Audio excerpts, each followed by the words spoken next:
গাইবান্ধায় পানি কমলেও বন্যা পরিস্থিতির তেমন উন্নতি হয়নি। এখনো ঘরবাড়ি রাস্তাঘাট থেকে বন্যার পানি নামেনি। খাদ্য ও বিশুদ্ধ পানির সংকটে পড়েছেন দুর্গতরা। কুড়িগ্রামে বেড়েছে ব্রহ্মপুত্র, ধরলা ও দুধকুমার নদের পানি।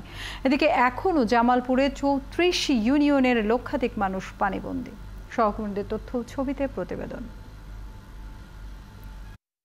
কুড়িগ্রাম জেলায় বিপদসীমার উপর দিয়ে বইছে ব্রহ্মপুত্র, ধরলা ও দুধকুমার নদের পানি। বেড়েছে তিস্তার পানিও। জেলার ৪৩টি ইউনিয়নে প্রায় ২০০ শতাধিক গ্রাম প্লাবিত হয়েছে। পানিবন্দী প্রায় ২ লাখ মানুষ। শিশু বাচ্চা থেকে স্কুল পাঠাতে পারতেছে না, এমন অবস্থা। হঠাৎ করে বন্যা, এই বন্যায় মানুষের যান বাসা খুব চাপ ব্যবহার হয়ে গেছে। বন্যাতে মানুষ, গরু, বাছুর সব মনে কোনো জায়গায় কোনো বাড়ি ফেসে গেছে। গাইবান্ধায় গত ২ দিন বৃষ্টি না হওয়ায় নদ নদীর পানি কমতে শুরু করেছে। তবে এখনো ঘরবাড়ি রাস্তাঘাট থেকে বন্যার পানি নামেনি। হাঁটু ও কোমর পানির নিচে বাড়িঘর। শুকনো জায়গা না থাকায় রান্না করতে পারছেন না তারা। ফলে খাদ্য ও বিশুদ্ধ পানির সংকটে পড়েছেন। ঘরে দুয়ারে পানি, পাক করার জায়গাও নাই, সব ডুবে গেছে। ক্লিনের মাঠের মধ্যে আছি, সেই একটু উঁচু জায়গা আছে, সেই পানি নিয়ে।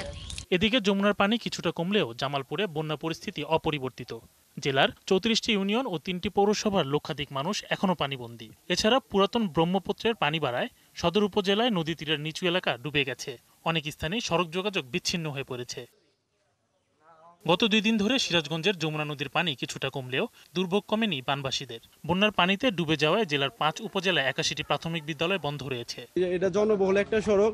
এই জায়গায় আপনার যাতায়াত চরম একটু দুর্ভোগের মধ্যে, দিক দিয়ে আপনার মানুষজন যাতায়াত করতেছে আর কি। প্রতি বাড়ি ঘরে পানি, কত কত কত ঘরের মধ্যে ছোট ছোট বাচ্চা পোলাপান নিয়ে থাকা যাইতেছে না। সিরাজগঞ্জে আশ্রয় কেন্দ্র ও বন্যা নিয়ন্ত্রণ বাঁধের উপর আশ্রয় নিয়েছে অনেকেই। বিশুদ্ধ খাবার পানি ও শুকনো খাবার সংকটে পড়েছেন তারা। শরীফ আজাদ প্রীতম, ৭১।